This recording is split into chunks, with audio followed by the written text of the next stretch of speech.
Good morning dear student. एक बार फिर से केमिस्ट्री की क्लास में आपका स्वागत है। आज हम एल्कोहल वाला जो चैप्टर पढ़ रहे थे उसके बारे में आगे उसकी केमिकल प्रॉपर्टी जो पढ़ी थी हमने उसके बारे में पढ़ेंगे। तो देखिए हमने जो केमिकल प्रॉपर्टी पढ़ी थी वो नंबर 1 केमिकल प्रॉपर्टी पढ़ी थी।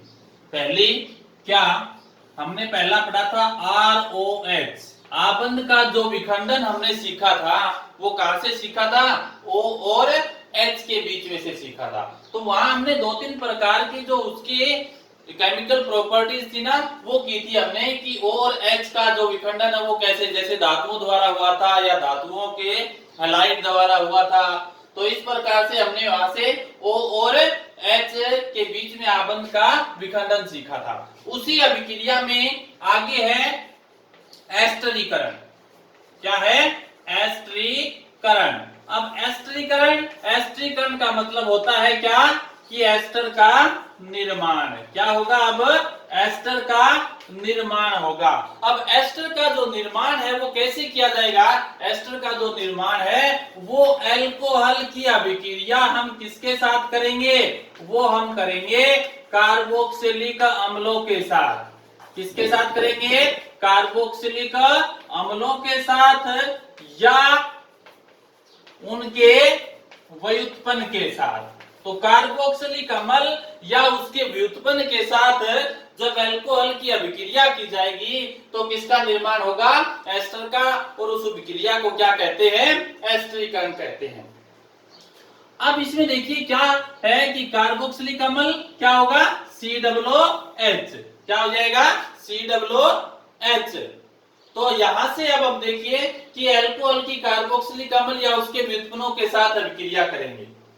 अब एक बात ध्यान रखनी है आपको, क्या कि ROH में एल्कोहल के अंदर एल्कोहल में जो H का प्रतिस्थापन है, एस्टरीकरण अभिक्रिया में एल्कोहल में H का प्रतिस्थापन किससे हो जाएगा? एसिल समूह से हो जाता है। किससे हो जाता है? एसिल समूह से। एसिल समूह का मतलब है RCO ग्रुप। तो H की जगह हम क्या जोड़ देंगे? RCO समूह जोड़ देते हैं। तो किसका निर्माण हो जाएगा? एस्टर का निर्माण हो जाएगा। और वो अभिक्रिया क्या कहलाती है? एस्टरीकरण अभिक्रिया कहलाती है। तो देखिए ध्यान रहे कि जब पहले सबसे पहले हम करेंगे, जैसे फॉर एग्जांपल कार्बोक्सिलिक अम्ल के साथ क्रिया नंबर 1, कोई इसी प्रकार का कोई एल्कोहल या कार्बोक्सिलिक अम्ल का हम एग्जांपल ले सकते हैं। तो यहां से देखिए कि मान लीजिए हमने ले लिया क्या? CH3COOH कार्बोक्सिलिक अम्ल। और एल्कोहल मान लीजिए हमने ले लिया OH C2H5। किसी भी प्रकार का कोई भी एल्कोहल या कार्बोक्सिलिक अम्ल हम ले सकते हैं। तो इनकी अभिक्रिया हम किसकी उपस्थिति में करेंगे? अम्लों की उपस्थिति में अभिक्रिया कराई जाती है। किसकी उपस्थिति में? अम्लों की उपस्थिति में अभिक्रिया करवाई जाती है। ये रिवर्सिबल रिएक्शन होती है, उत्क्रमणीय अभिक्रियाएं होती है।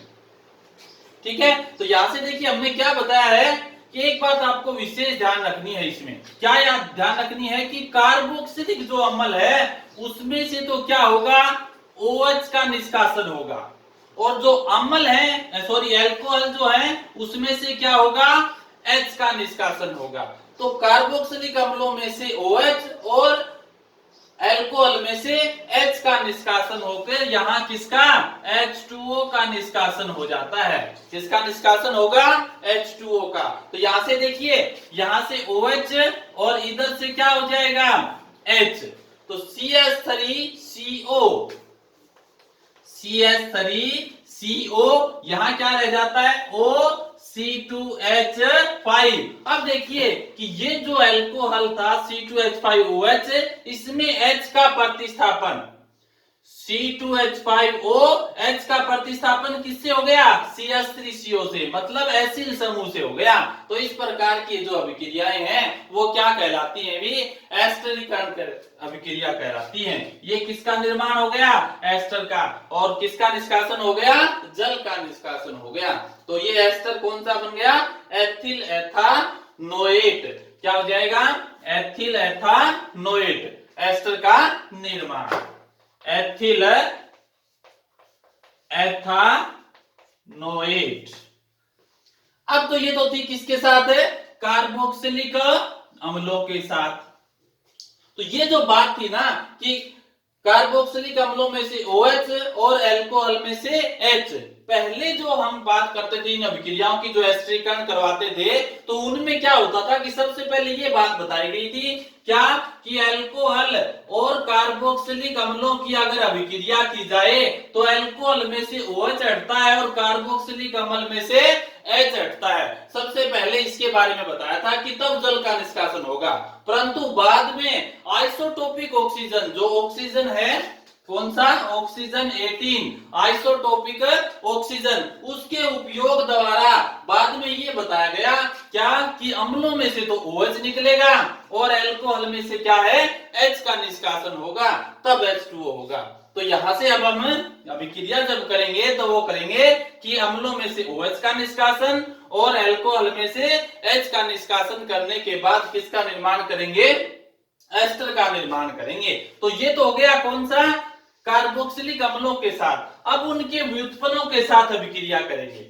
व्युत्पन्न में मान लीजिए हम क्या ले लेते हैं, एल्केनोइल हैलाइड ले लेते हैं। क्या ले लेते हैं, एल्केनोइल हैलाइड। क्या लेंगे, एल्केनोइल हैलाइड।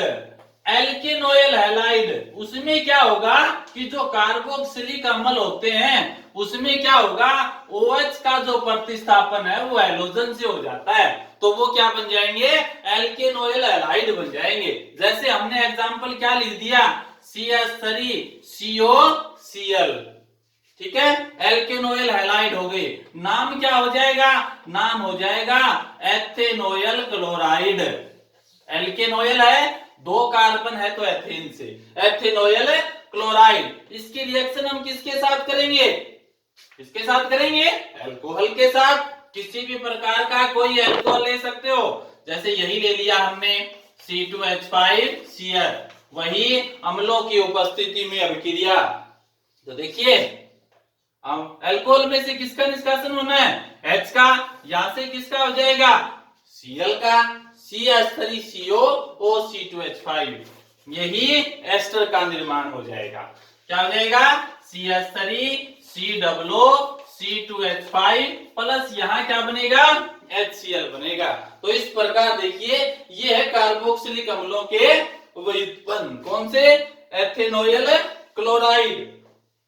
अब क्या है कि दूसरा हमने इसका व्युत्पन्न पढ़ लिया एल्केनोइल क्लोराइड, और अभिक्रिया भी है, जैसे कि हम एनहाइड्राइड के साथ भी अभिक्रिया दर्शा सकते हैं, तब भी किसका निर्माण होगा, एस्टर का निर्माण होगा। किसके साथ, एनहाइड्राइड के साथ अभिक्रिया।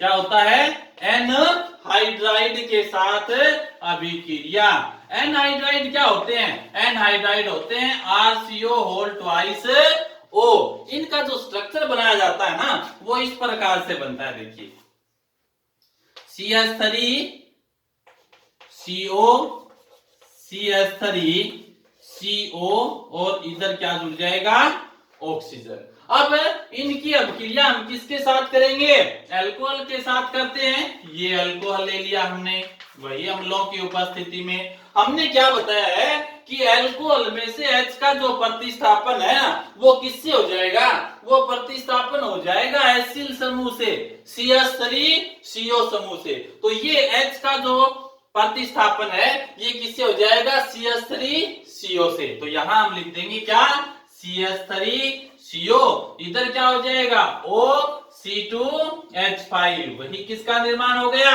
एस्टर का निर्माण हो गया। अब देखिए क्या रह जाता है, CH3COO और यहां से क्या रह गया, H। ये ऑक्सीजन अपने इलेक्ट्रॉन इधर ले आएगा ना, इधर ले आने के बाद इस पे नेगेटिव चार्ज हो जाएगा, इस पे नेगेटिव चार्ज हो गया तो फिर यहां से क्या होगा, ये अगर इसका निष्कासन होगा तो H पॉजिटिव, तो CH3CO नेगेटिव और उसके साथ H पॉजिटिव, ये क्या बना लेंगे, CH3COOH, अम्लों का निर्माण हो गया। तो इस प्रकार देखिए एस्टरीकरण अभिक्रिया कर लेते हैं हम, कि एस्टरीकरण अभिक्रिया के अंदर हमने कार्बोक्सिलिक अम्ल और उनके व्युत्पन्नों की अल्कोहल के साथ अभिक्रिया करवाने पर किसका निर्माण होगा? एस्टर का। विशेष बात ध्यान रखनी है आपको, अल्कोहल में से H का प्रतिस्थापन होगा और कार्बोक्सिलिक अम्ल में से किसका होगा?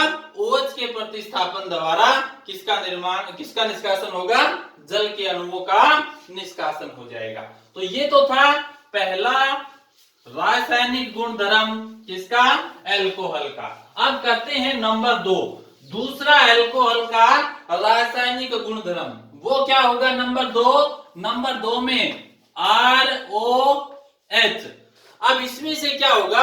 अब इसमें से जो आबंध का विखंडन होगा ना, वो R और O के बीच में से होगा। इसका मतलब OH का क्या हो जाएगा? यहां से निष्कासन हो जाएगा। R पॉजिटिव बनेगा और OH नेगेटिव। R पॉजिटिव का मतलब कार्ब धनायन बनेंगे। क्या बनेंगे? कार्ब धनायन। अब OH नेगेटिव का निष्कासन अगर हो रहा है तो इसका मतलब क्या हुआ कि अल्कोहल कैसी क्षारीय गुणधर्म प्रदर्शित कर रहा है।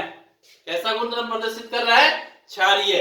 तो देखिए अल्कोहल जो होते हैं ना, वो क्षारीय गुणधर्म प्रदर्शित करते हैं, क्योंकि ये H पॉजिटिव आयन मतलब प्रोटॉन को क्या करते हैं? ग्रहण करते हैं। और प्रोटॉन को ग्रहण करने के बाद अल्कोहल क्या करते हैं? किसको ग्रहण करेंगे? प्रोटॉन को। और प्रोटॉन को ग्रहण करने के बाद ये ऑक्सोनियम लवणों का निर्माण, ऑक्सोनियम आयन का निर्माण करते हैं। किसका करेंगे भी? ऑक्सोनियम आयनों का निर्माण करते हैं। तो प्रोटॉन ग्रहण करने के कारण इनकी प्रकृति कैसी होती है? क्षारीय, या ये OH नेगेटिव आयन का निष्कासन करते हैं। जैसे फॉर एग्जांपल ये हो गया, मान लीजिए, ठीक है। तो ये क्या करेंगे भी? H पॉजिटिव को क्या करेंगे? अट्रैक्ट करेंगे, आकर्षित करेंगे H पॉजिटिव को। अगर H पॉजिटिव को आकर्षित करते हैं तो ये क्या बनाएंगे? ROH, इधर H और इधर ऑक्सीजन पे क्या हो जाएगा? Positive charge. तो क्या बन गया? ऑक्सोनियम आयन बन गए। क्या बन गए? Oxonium ion. तो H पॉजिटिव ग्रहण करने के कारण इनकी प्रकृति कैसी हो जाती है भी? क्षारीय प्रकृति हो जाती है। तो आज हम पढ़ेंगे इसमें ROH मतलब आबंध का जो विखंडन होगा, अब कहां से होगा? R और OH के बीच में से होगा। तो अब इसके बारे में कुछ पढ़ेंगे कि अगर ये OH का विखंडन करेगा तो कौन कौन से यौगिकों के साथ अभिक्रिया करके अन्य प्रकार के यौगिकों का निर्माण करता है। तो इसमें सबसे पहले हम पढ़ते हैं कुछ इसके उदाहरण में, हैलोजन अम्लों के साथ अभिक्रिया। क्या पढ़ेंगे? हैलोजन अम्लों के साथ अभिक्रिया। तो अल्कोहल जो है वो हैलोजन अम्लों के साथ अभिक्रिया करके किसका निर्माण करेंगे? एल्किल हैलाइडों का निर्माण करेंगे। किसका निर्माण करेंगे? एल्किल हैलाइडों का। जैसे हमने अल्कोहल ले लिया, क्या? ROH, और यहां हम किसके साथ करेंगे? हैलोजन अम्लों के साथ। हैलोजन अम्ल हमने क्या लिख दिया? X लिख दिया। तो यहां से देखिए पॉजिटिव होगा ये तो, और OH पे क्या होगा? नेगेटिव। हैलोजन पे नेगेटिव और H पे क्या होता है? पॉजिटिव। तो यहां से क्या हो जाएगा? देखिए OH, आबंध का विखंडन कहां से होना है? R और OH से। तो यहां से OH और यहां से H, जल का निष्कासन हो गया। क्या बनेगा? RX plus H2O। क्या बन गए? एल्किल हैलाइड बन गए। तो इस प्रकार यहां से R और H का जो विखंडन है वो HX द्वारा भी दर्शा सकते हैं, जिससे किसका निर्माण होगा? एल्किल हैलाइडों का निर्माण होगा और जल का। अब बात देखिए, हम क्या करते हैं कि हमने यहां बता दिया कि हम यहां उपयोग करेंगे अल्कोहल का, ठीक है, और यहां हम उपयोग करेंगे किसका? हैलोजन अम्लों का। किसका करेंगे? हैलोजन अम्लों का। तो हम ये देखिए कि एल्किल हैलाइड तो बन गए। अब कौन से प्रकार का अल्कोहल और कौन से प्रकार का हैलोजन अम्ल का उपयोग किया जाए ताकि एल्किल हैलाइड क्या बन जाए? आसानी से, क्योंकि अल्कोहल के भी प्रकार हो सकते हैं और हैलोजन अम्लों के भी। तो यहां से हम इनकी क्रियाशीलता का क्रम पढ़ेंगे। क्या पढ़ेंगे? क्रियाशीलता का क्रम। कि कौन से प्रकार का एल्कोहल और कौन से प्रकार का हैलोजन अम्ल लें ताकि बनने वाला एल्किल हैलाइड इजी हो जाए आसानी से। तो सबसे पहले जो हम पढ़ेंगे वो पढ़ेंगे एल्कोहल की क्रियाशीलता का क्रम। एल्कोहल की क्रियाशीलता का क्रम क्या आ जाएगा? पहले 3 डिग्री एल्कोहल, फिर 2 डिग्री एल्कोहल और सबसे लास्ट में 1 डिग्री एल्कोहल। इसका मतलब अगर यहाँ एल्कोहल का उपयोग हम करते हैं हैलोजन अम्लों के साथ तो कौन से प्रकार का? 3 डिग्री एल्कोहल का हमें सबसे पहले उपयोग करना पड़ेगा। और हैलोजन अम्लों की हैलोजन अम्लों की अगर क्रियाशीलता की बात करें, हैलोजन अम्लों की क्रियाशीलता का क्रम करें तो सबसे पहले क्या आएगा? HI आएगा, फिर HBr आएगा और फिर आएगा HCl। तो HI का उपयोग करेंगे यहां सबसे पहले। अब ऐसा क्यों करते हैं ये देखिए। अब ऐसा इसलिए करते हैं, पहले तो हैलोजन अम्लों की बात कर लेते हैं।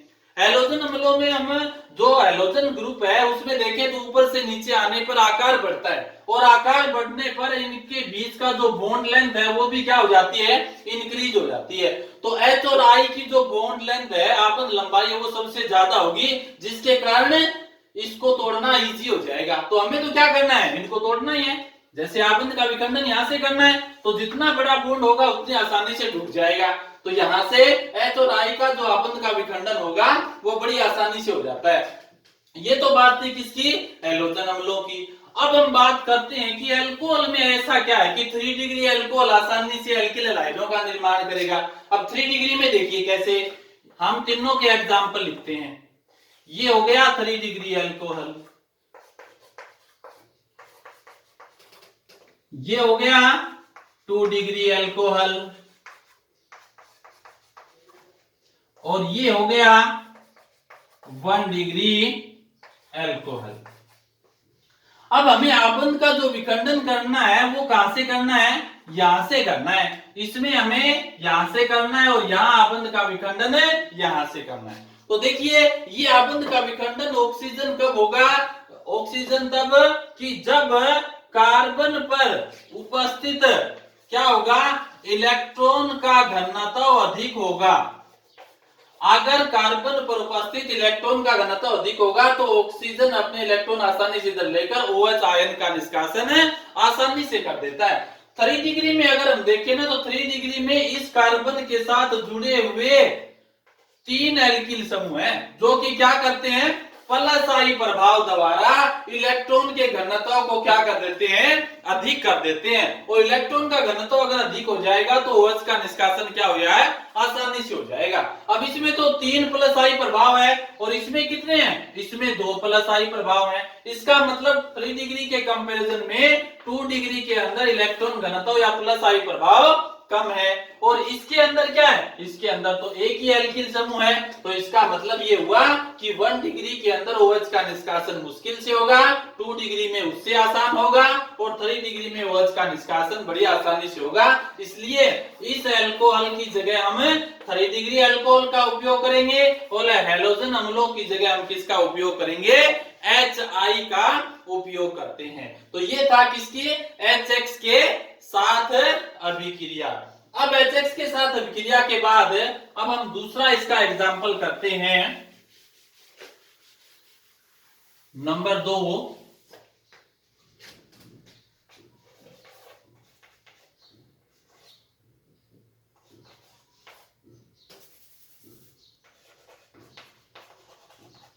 फास्फोरस